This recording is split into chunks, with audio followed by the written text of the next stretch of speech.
यदि मन में कोई भाव हो और श्रेष्ठ जन मिल जाए तो उनसे प्रश्न पूछ करके अपने मन की जिज्ञासा का समाधान कर लेना चाहिए। और आप जैसे योग्य वक्ता और श्रेष्ठ विद्वान भगवान के भक्त मिले हैं, यदि मैं आपसे ऐसा प्रश्न ना करूं तो जीवन भर अज्ञानी बने रहने का भय होता है। तो फिर आप जानना क्या चाहते हैं? भगवान, मैं आपसे यह जानना चाहता हूँ कि आखिर ये राम जी कौन है? क्योंकि राम जी के नाम की चर्चा बड़ी सुनी है, चाहे सतयुग हो, चाहे त्रेता हो, चाहे द्वापर हो, और कलयुग में तो नाम की तो अपार महिमा है। तो आखिर ये नाम जिन भगवान का लिया जाता है, ये राम जी कौन है? एक राम अवधेश कुमारा और तीन कर चरित विदित संसारा, नारी बिरह दुख लहे वो अपारा, अभयम रोष रन रावण मारा। एक राम जी के बारे में सुना है कि दशरथ जी के बेटे हैं और उनकी पत्नी का हरण कर लिया राक्षसों ने, तो क्रोध आया, भगवान ने युद्ध क्षेत्र में रावण को मार दिया। और एक राम जी के बारे में सुना है, संतत जपत शंभु अविनाशी, शिव भगवान ज्ञान गुण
राशि। तो आखिर ये राम जी कौन है? प्रभु सोई राम की अपार को, और जाहि जपत त्रिपुरारी, सत्य धाम सर्वज्ञ तुम, कहु विवेक विचार। आप तो बहुत ही विद्वान हैं और सत्य के धाम हैं, इसलिए आप मेरे इन प्रश्नों को सुनकर कहीं आप मन में ऐसा ना समझें कि मैं आपकी परीक्षा करने के लिए ऐसा प्रश्न कर रहा हूँ, अथवा तो आप अपने मन में ऐसा भी ना समझें कि मैं जानते हुए भी ऐसा प्रश्न कर रहा हूँ। भगवान, मेरे मन में तो भगवान के गुणों को जानने की इच्छा है, और जब भरद्वाज जी के इन प्रश्नों को सुना है तो जाग बलि के बोलिया मुस्काई, तुम ही विदित रघुपति चतुराई। जाग बलि के बोले मुस्काई, रघुपति चाहत सुनय राम गुण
की थी, उसके पहले थोड़ी सी राम कथा की महिमा को गाने के लिए कुछ पद गा लेते हैं।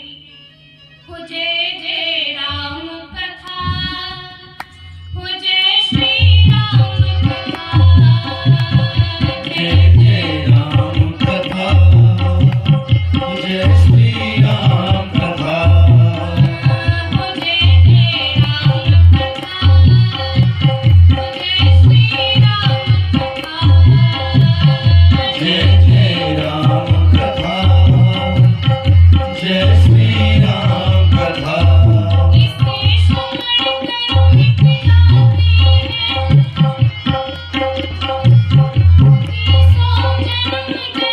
की व्यथा। जय जय राम कथा, जय जय राम कथा, जय श्री राम कथा। इसे श्रवण कर मिट जाती है, इसे श्रवण कर मिट जाती है जन्म जन्म की कथा। जय श्री राम कथा, जय श्री राम कथा, जय जय राम कथा, जय श्री राम कथा।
किया था।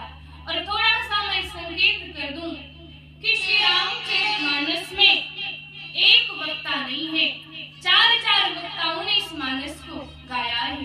पहले तो दोनों गोस्वामी जी यह कथा अपने मन को अथवा तो सभी संतों को सुना रहे हैं, और दूसरे वक्ता हैं याज्ञवल्क्य जी जो कि भरद्वाज जी को कथा सुना रहे हैं, और तीसरे वक्ता हैं भगवान शंकर जी जो कि मां पार्वती जी को कथा सुना रहे हैं, और चौथे वक्ता हैं कागभूषुंडी जी जो कि गरुड़ जी महाराज को राम जी की कथा सुना रहे हैं। तो याज्ञवल्क्य जी ने कहा कि एक बार ऐसा ही प्रश्न मां पार्वती जी ने भगवान शंकर जी से किया था। कब?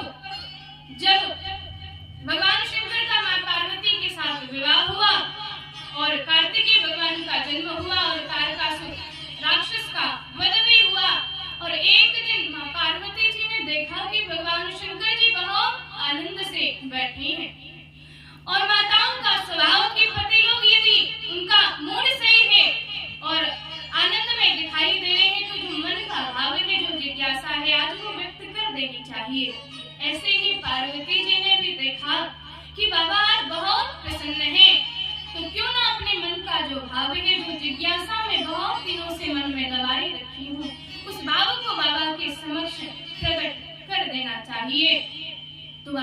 स्वामी जी कहते हैं, पार्वती भलय अवसर जानी, और गई शंभु पहि मातु भवानी।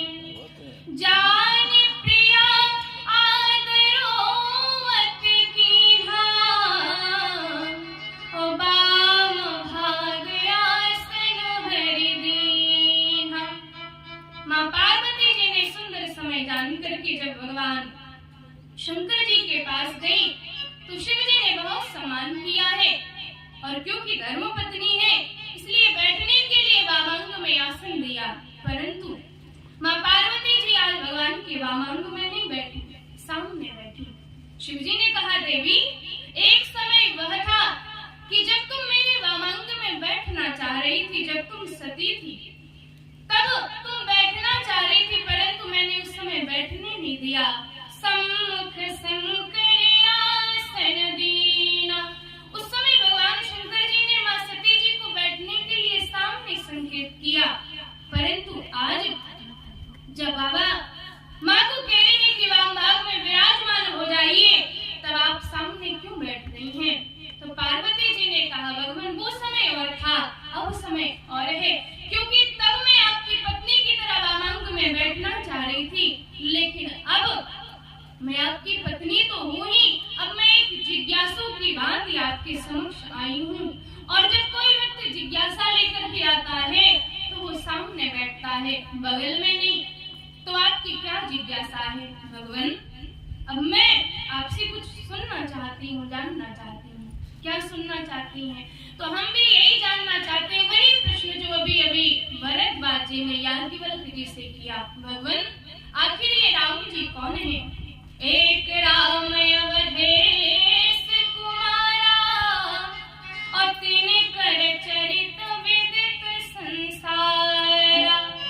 एक राम जी दशरथ जी के बेटा हैं, जिनके चरित्र को सारा संसार जानता है। और एक राम जी की चर्चा वेद पुराण शास्त्र संत जन किया करते हैं। और भगवान तुम पुनि राम राम दिन राति, सादर जपहु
भगवान शंकर जी के समक्ष मां पार्वती जी ने किया तो भगवान शंकर जी कथा तो सुनाते ही हैं, फिर अंत में यह भी कहते हैं, देवी तुमको पता है यह जो कथा मैं तुम्हें सुनाने जा रहा हूँ ना, इस कथा को मैंने कालभूषुंडी जी से सुना था। कालभूषुंडी जी से कथा आपने कैसे?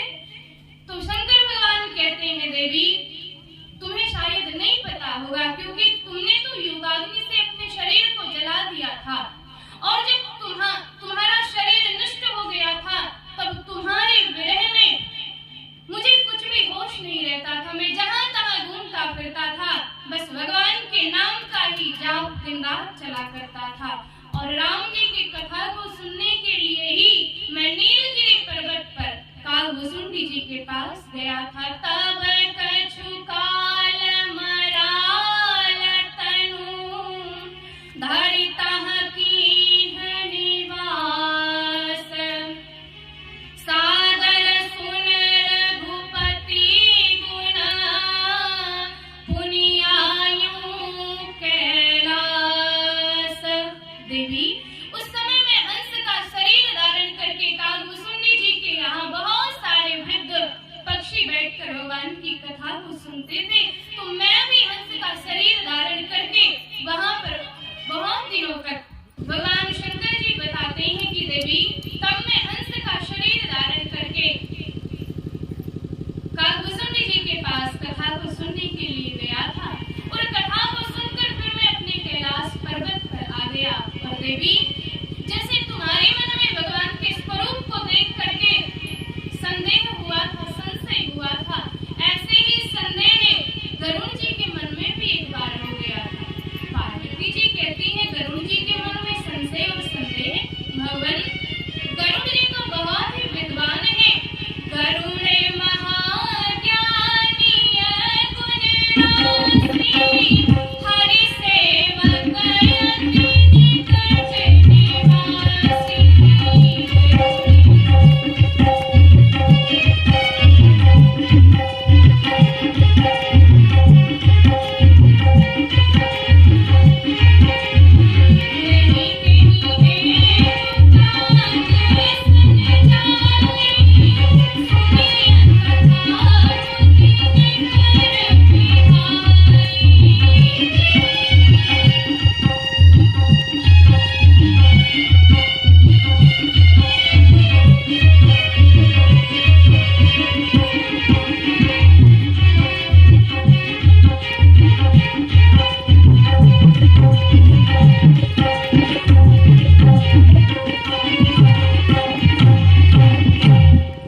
पार्वती जी कहती हैं कि गरुड़ जी तो महाज्ञानी हैं।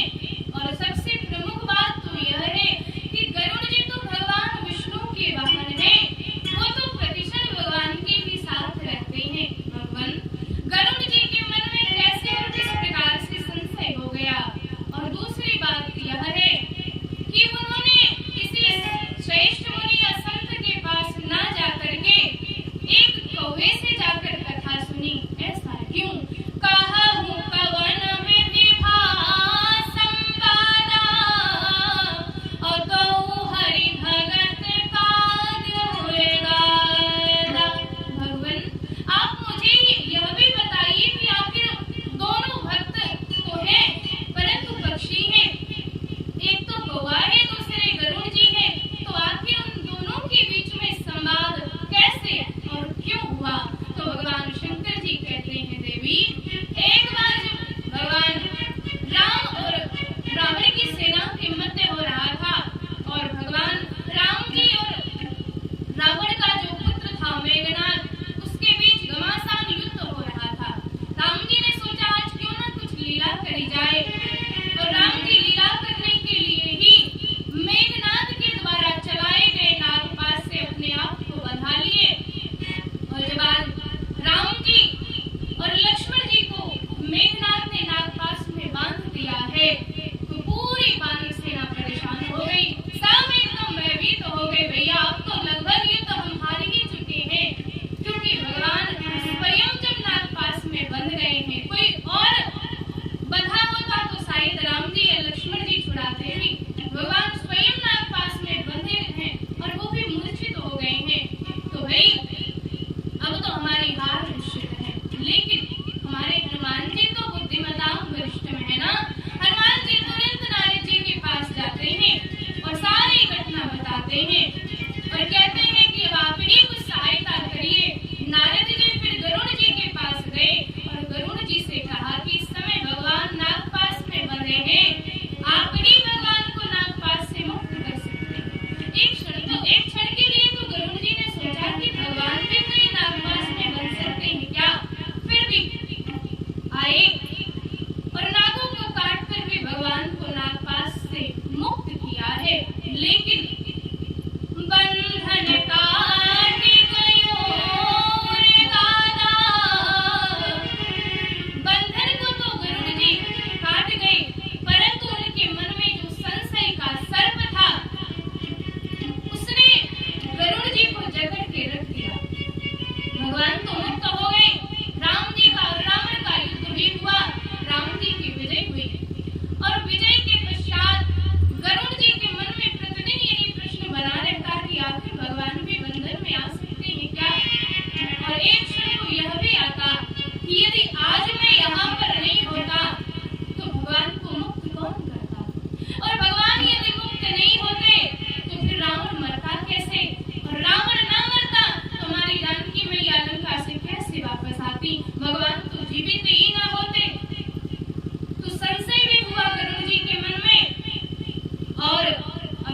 भी हो गया कि यदि आज मैं ना होता तो भगवान को कौन मुक्त करता।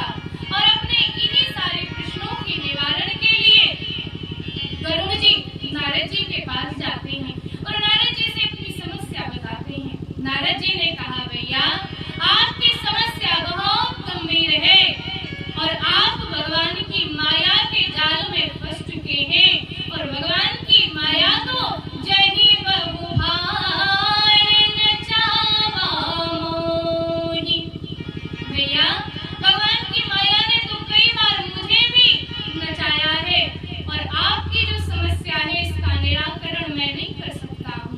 तो फिर आप ब्रह्मा जी के पास जाइए, उनके 4 मुख हैं, 4 मुखों से आपकी समस्या का निवारण करेंगे, तब कहीं समाधान हो जाएगा। अब गरुड़ जी भगवान ब्रह्मा जी के पास गए और जब ब्रह्मा जी के पास गए तो ब्रह्मा जी ने बहुत अच्छे से गरुड़ जी की बात को समझा कि आखिर कैसे, क्यों और किस कारण से इनके मन में भगवान की माया और लीला को देख करके मन में संशय हुआ, भ्रम हुआ है। ब्रह्मा जी ने कहा, भैया समस्या आपकी बहुत बड़ी है, मैं इसका निवारण नहीं कर सकता। कुछ विशेष जो बीमारियां होती हैं उसके विशेषज्ञ होते हैं और विशेषज्ञ ही उस बीमारी का इलाज करें तभी निदान हो सकता है। और इस बीमारी के तो विशेषज्ञ हमारे भगवान महादेव हैं, जो सतत राम नाम में मस्त रहते हैं और राम जी की कथा को सुना करते हैं। भगवान की माया हमें नहीं लगता है कभी उनको व्यापी हो। और ब्रह्मा जी ने कहा, भैया आपको जो इस समय भगवान की माया लगी है ना, मेरे ऊपर भी भगवान की माया का प्रभाव हुआ है। कब हुआ था तो शायद आप सभी को कथा पता तो हो, पर मैं थोड़ा सा संकेत कर दूं, स्मरण करा दूं कि जिस समय द्वापर युग था, भगवान कृष्ण की लीला गोकुल में चल रही थी, तो ब्रह्मा जी ने सोचा क्यों ना जाकर के भगवान की लीला का दर्शन करा जाए। आए तो देखा कि भगवान तो गाय चरा रही हैं और गायों को चराने के साथ साथ जो उनके ग्वाल बाल थे उनके जूठे मक्खन भोजन आदि जो थे भगवान स्वयं पाते और उन्हें भी खिलाते। ब्रह्मा जी ने सोचा कि कैसे भगवान है भाई, बताओ भगवान तो इतना महान इतना श्रेष्ठ होता है, श्रुतियां भी वेद भी जिनका गान करती हैं, तो भगवान गांव के गवार ग्वाल बालों का जूठन खा रहा है। और भगवान की परीक्षा करने के लिए जितने भी भगवान की गाय बछड़े थी सब का हरण कर लिया ब्रह्मा जी ने। और भगवान तो सर्वज्ञ हैं, जान गए कि अब परीक्षा करने के लिए ऐसा कर रहे हैं, तो भगवान ने अपनी लीला से फिर दूसरी गाय और बछड़े तुरंत ही बनाई। और ब्रह्मा जी को लगा कि जब गाय बछड़े घर नहीं पहुंचेंगे तो साथ ढूंढने निकलेंगे और तब पता चल जाएगा कि आखिर यदि भगवान होंगे तो कोई ना कोई इसका उपाय निकालेंगे और यदि भगवान नहीं होंगे तो पता ही चल जाएगा। भगवान ने लीला करी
होते हैं। आपको उनके पास जाना चाहिए, वही आपके संशय का निवारण कर सकते हैं। तब ही होई सर्व संशय भंगा, जब बहुकाल करिय सत्संगा। तब ही होई संशय भंगा, जब बहुकाल करिय सत्संगा। तब ही होई सब संशय भंगा, जब बहुकाल करिय सत्संगा। तब ही होई सब संशय भंगा, जब बहुकाल करिय सत्संगा। भगवान शंकर जी ने गरुड़ जी से कहा, भैया आपकी समस्या को दूर करने के लिए जब बहुकाल करें सत्संगा, बहुत काल तक आप सत्संग करेंगे, तब जाकर के आपकी समस्या का निराकरण हो पाएगा। और शंकर भगवान कहते हैं, देवी मैंने इस कारण से भी उनकी समस्या का समाधान नहीं किया, क्योंकि खग समझे खगही की भाषा। एक तो गरुड़ जी पक्षी है, कालभुसुंडी जी पक्षी है, और अपनी भाषा में जितना बढ़िया कालभुसुंडी जी समझा देते, शायद मैं नहीं समझा पाता।